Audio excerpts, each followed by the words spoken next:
Hello, Jeff. Hopefully this is the last video. It probably is. One thing I forgot to mention was in the last video was how the order of the filters goes. So how the water travels through the system. So let's go over that real quick.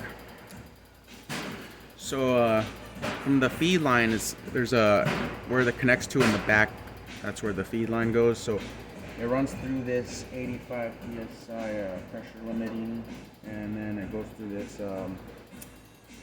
this leak block sensor right here. Probably go over the leak block sensor. The leak block sensor, you have to replace the battery if it's been a year, and once you replace it, it'll be off. So and if you're not sure if it's on or off, just hold off until it beeps. That means it was on. And then just hold on until it beeps 3 times or so, and then you'll hear like a click inside this metal piece right here. It'll hear a click, and that means it's open. So yeah, just if it's just hold off until if it beeps. If it doesn't beep, that means it's on, or the battery's dead. So just check the battery, make sure everything is good. Use a quality battery, Duracell probably. So now let's go to back to the way the water flows. So it goes from after the leak block sensor, it goes through this ball valve, and it travels to this sediment filter right here in the back. That's the sediment filter. And then it travels to this carbon filter right next to it in the back. You can see it connects right here on the bottom. And it goes through this automatic shutoff valve and makes a U-turn, and it comes through here in this RO right here. And then this is where the waste from the RO goes, and that's where the drain is. And then here is where the good water goes. So it goes right here, makes a U-turn, and it goes into the alkaline. Because after the RO, it strips the water of everything, so the alkaline remineralizes it, restructures it. So it goes from here, and then after the restructuring filter, it goes to this carbon filter in the front row. After the front carbon row filter, it goes to this door quartz filter. You probably have it on yours. And then after the door, it goes to this UV light right here, travels down and goes through this vortex up to this ball valve, and then it goes straight to the tank. And that's how that works. So let's explain the flow. Just make sure that's the tubing is correctly in its correct place. Make sure it's going to the right filter. As you can see, the carbon, the out is up, facing up, and the carbon in is facing down, like I mentioned earlier in the other videos. So now what we do, if the ball valve is open, this was filling for about 2 or 3 hours, we can then check to see if it starts making water. So to do that, we would it's pretty simple. Just fix my tripod here. So to check if water's coming out, you would simply put a cup over here and see if water comes out. And if a good stream comes out, we're good. If a good stream of water comes out, we're good. This machine's not connected, so it's not going to have a stream. So if there's a very good stream of water, it'll be fine. That means there's no airlock in this dispenser.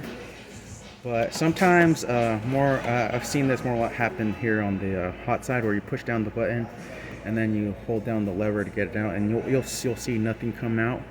And if it's already been like 3 or 4 hours, that means there's an airlock trapped. It could happen here too. So I've seen it happen in both, but it's most likely happens here most of the time. But yeah, that means there's an air trapped in the system. And to get rid of the air out of the system, what we did was what we would do is where we get down here again. So how we purged the tank originally with this little black screw, we would do that process again. We would obviously turn off the ball valve down there, and turn off the ball valve, and turn off the ball valve down there, so we won't get no more water to this. So no more water would go to the system, and then we would undo this and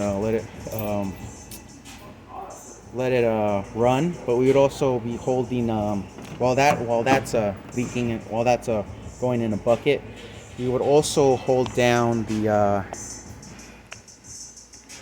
hot and the lever at the same time while this is while the bucket is under the black cap and it's being released. This releases the air that's trapped in the dispensers, if there is air trapped in the dispenser. So yeah, we would just wait till it's completely empty. Again, just like we did in the beginning of this replacing of the filters. So yeah, we're basically just purging the system of its water and holding down the hot and the lever as long as you can while this is going, and then we also dump the water out of the cold. So it's basically what we did in the beginning. It's basically that, but we're holding down this while we're doing it. So just basically, we purge the tank like we did. Turn off the valve on the bottom. The valve in the bottom. Just make sure that you turn that off so that turn this off down here so it doesn't. There's no water coming in. And then we'll turn it back on as soon as it was done, and then you would refill it. But that's how you would get rid of a airlock in the system. So, but if there is if both the dispensers have a good flow of water coming out of them, then you wouldn't need to do the you wouldn't need to purge the tank again. You would just have to plug in the machine in the back, where the outlet is, and then turn on these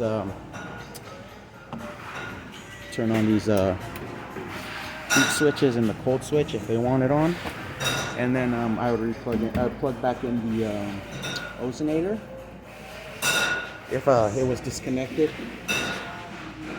So just to make sure, we go over this all over again. If there's no